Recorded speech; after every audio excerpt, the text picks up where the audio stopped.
नमस्कार मित्रों, 23 जुलाई 2025 कंबोडिया और थाईलैंड के सीमा में एक मंदिर के पास एक थाईलैंड के सैनिक का पैर लैंडमाइन से फट जाता है।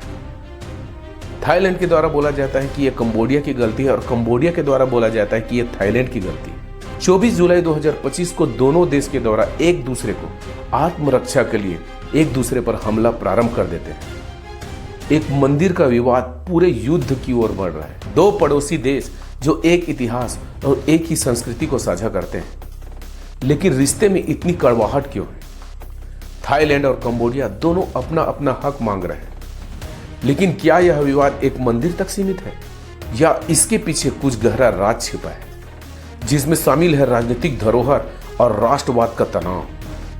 तो आखिर इनके बीच संघर्ष का कारण क्या है? आखिर क्यों दोनों देश एक नए वार की ओर बढ़ रहे हैं? चलिए दोस्तों, समझने का प्रयास करते हैं आज के इस वीडियो में।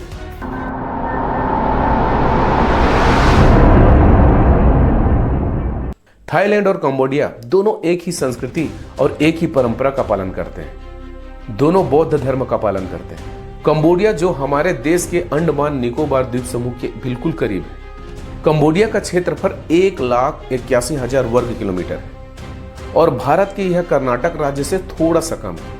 कंबोडिया की जनसंख्या 1,42,00,000 है, जबकि थाईलैंड का क्षेत्रफल 5,13,000 वर्ग किलोमीटर है, जो कंबोडिया के मुकाबले 3 गुना बड़ा है। और कंबोडिया की जनसंख्या 1,74,00,000 है, जबकि थाईलैंड की जनसंख्या इससे 4 गुना ज्यादा 7,16,00,000 है।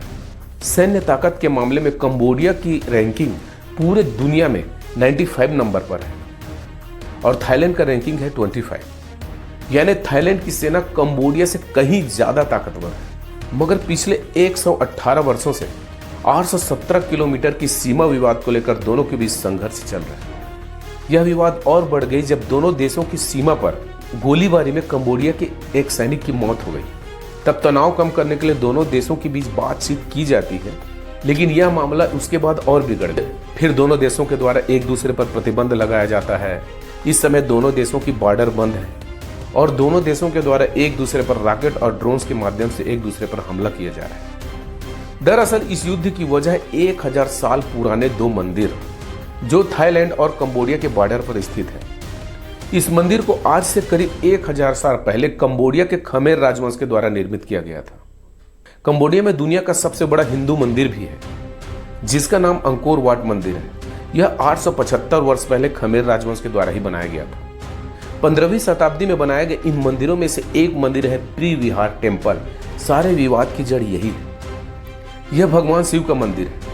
थाईलैंड का कहना है कि यह मंदिर थाईलैंड के अंदर आना चाहिए और कंबोडिया का कहना है नहीं, यह हमारा पार्ट है। इसी वजह से दोनों के बीच यह विवाद देखने को मिल रहा है। यानी कि केवल यह मंदिर का विवाद का विषय नहीं है, बल्कि यह दोनों देशों की सांस्कृतिक पहचान की लड़ाई भी है। दोनों देशों के लिए यह मंदिर आस्था के केंद्र है। दोनों देशों की जनता के लिए यह मंदिर आस्था का प्रतीक होने के साथ साथ उनका राष्ट्रीय पहचान का प्रतीक भी है। इनमें से एक मंदिर में 1962 में अंतरराष्ट्रीय न्यायालय के द्वारा कंबोडिया के पक्ष में निर्णय दिया गया था और यह बताया गया था कि यह मंदिर का क्षेत्र पूरी तरह कंबोडिया के ही नियंत्रण में आएगा। लेकिन थाईलैंड के द्वारा इस निर्णय को मानने से इनकार कर दिया जाता है और थाईलैंड के द्वारा कहा जाता है कि यह मंदिर उनकी सीमाओं के अंतर्गत आता है, इसलिए इस मंदिर पर उनका हक है और कंबोडिया के द्वारा इस पर जबरदस्ती कब्जा किया जा रहा है। इससे पहले भी वर्ष 2011 में इन दोनों देशों के बीच संघर्ष की स्थिति बन गई थी, लेकिन उस समय संघर्ष शांत हो गया। लेकिन इस बार ऐसा लगता है जैसे असली युद्ध शुरू हो चुका है। थाईलैंड की सेना के मुताबिक कंबोडिया के सैनिकों के द्वारा सबसे पहले फायरिंग की गई थी। हालांकि कंबोडिया भी थाईलैंड के ऊपर यही आरोप लगा रहा है। यानी युद्ध की शुरुआत किसने की अभी तक पता नहीं चला है, लेकिन दोनों देश एक दूसरे के ऊपर आरोप लगा रहे हैं। जहां थाईलैंड के द्वारा कहा जा रहा है कि कंबोडिया की सेना के द्वारा उनकी सेना और आम लोगों के साथ साथ एक अस्पताल के ऊपर भी हमला किया गया, जिसके बाद थाईलैंड के F-16 फाइटर जेट्स के द्वारा कंबोडिया में हवाई हमले करके उनके सैनिक ठिकाने को नष्ट करने का प्रयास किया गया। इधर कंबोडिया के द्वारा थाईलैंड के ऊपर आरोप लगाया गया है कि उन्होंने हिंदू मंदिर पर निशाना बनाया। चूंकि यह बहुत प्राचीन मंदिर है और यूनेस्को के द्वारा इस मंदिर को विश्व विरासत की सूची में नामित किया गया है। अब दूसरा पक्ष यह देखते हैं कि जमीन का विवाद क्यों है। 1907 में कंबोडिया फ्रांस के अधीन हुआ करता था। तभी थाईलैंड के साथ 817 किलोमीटर की सीमा को लेकर एक समझौता हुआ था, जिसे फ्रांस सियामी ट्रीटी 1907 कहा जाता है। इस समझौते में थाईलैंड के कई हिस्से कंबोडिया के पक्ष में आ गए थे। उस समय मानचित्र में इन दोनों मंदिरों को कंबोडिया के क्षेत्र में दर्शाया गया था। तब से ही इन दोनों देशों के बीच इस मंदिर के मामले में विवाद शुरू हो चुका है। हालांकि थाईलैंड और कंबोडिया दोनों देशों के द्वारा इस विवाद को सुलझाने का प्रयास किया जाता है। हाल ही में थाईलैंड के प्रधानमंत्री के द्वारा कंबोडिया के एक बड़े नेता से बातचीत के दौरान अपने ही सेना की बुराई करने के कारण और उनकी बातचीत का ऑडियो लीक हो जाने के कारण थाईलैंड के प्रधानमंत्री को उनके पद से हटा दिया जाता है। अब सोचिए यह मुद्दा कितना संवेदनशील है। इस लड़ाई की वजह हम फ्रांस की उपनिवेशवाद की नीति भी कह सकते हैं, क्योंकि 1907 में फ्रांस ने यह फैसला तो कर दिया, लेकिन आज तक इन दोनों देशों के बीच यह विवाद का विषय बना हुआ है।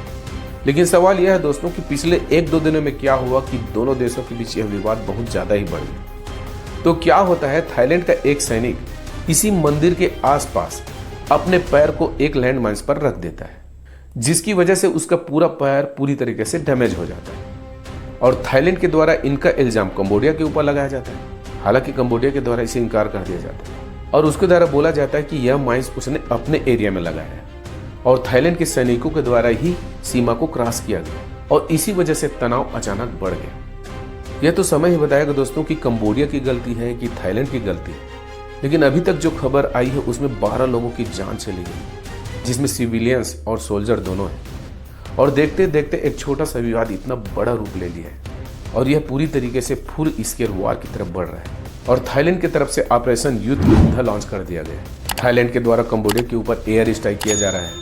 पूरा बॉर्डर क्रॉसिंग को क्लोज कर दिया गया है। दोनों देशों के द्वारा अपने अपने एम्बेसडर को वापस बुला लिया गया है। कंबोडिया की तरफ से रिक्वेस्ट किया गया है कि यूनाइटेड नेशन सिक्योरिटी काउंसिल की अर्जेंट मीटिंग बुलाई जाए और साथ ही कंबोडिया ने अपनी पूरी आर्मी को डिप्लॉय कर दिया है और कंबोडिया ने एशियान देशों को भी मध्यस्थता के लिए रिक्वेस्ट किया है। लेकिन थाईलैंड के द्वारा विरोध किया जा रहा है कि हम मध्यस्थता को स्वीकार नहीं करेंगे। यह हम दोनों देशों के इंटरनल मामला है, हम दोनों देश मिलकर इस मामले को सुलझाएंगे। और अगर मिलिट्री वाइज बात करें तो थाईलैंड की मिलिट्री कंबोडिया की मिलिट्री से कहीं ज़्यादा ताकतवर है।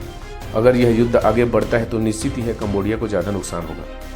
अब देखते हैं आगे क्या होता है। हो सकता है दोनों के बीच अभी जल्द ही सीज फायर हो जाए, लेकिन अगर यह युद्ध बढ़ता है और जियोपॉलिटिकल रूप से देखा जाए तो कंबोडिया की मदद चीन करेगा और थाईलैंड की मदद अमेरिका करेगा, क्योंकि थाईलैंड का हमेशा से अमेरिका मदद कर रहा है। हो सकता है यह युद्ध एक प्रॉक्सी वार का रूप न ले ले, क्योंकि अगर युद्ध होता है तो एक तरफ अमेरिका को फायदा होगा, दूसरी तरफ चीन को फायदा होगा, क्योंकि दोनों देशों के वार में सामान, औजार और युद्ध की जो सामग्री है वो तो दोनों देश के बिकेंगे और इसमें सबसे ज़्यादा नुकसान दोनों देशों का होना है, कंबोडिया और थाईलैंड का। दोनों देशों को सोचना चाहिए कि युद्ध किसी चीज़ का हल नहीं, इसमें सैकड़ों हजारों लोग मारे जाते हैं, नुकसान देश का होता है, अर्थव्यवस्था पीछे चली जाती है और मौज वही करते हैं जिनके औजार बिकते हैं। तो दोस्तों, आपका इस विषय में क्या राय है जरूर बताइए। अगर आपको हमारा वीडियो पसंद आता है तो ऐसी वीडियो को देखने के लिए हमारे चैनल को लाइक कीजिए, सब्सक्राइब कीजिए और वीडियो को शेयर कीजिए। तब तक लिए जय हिंद, जय भारत।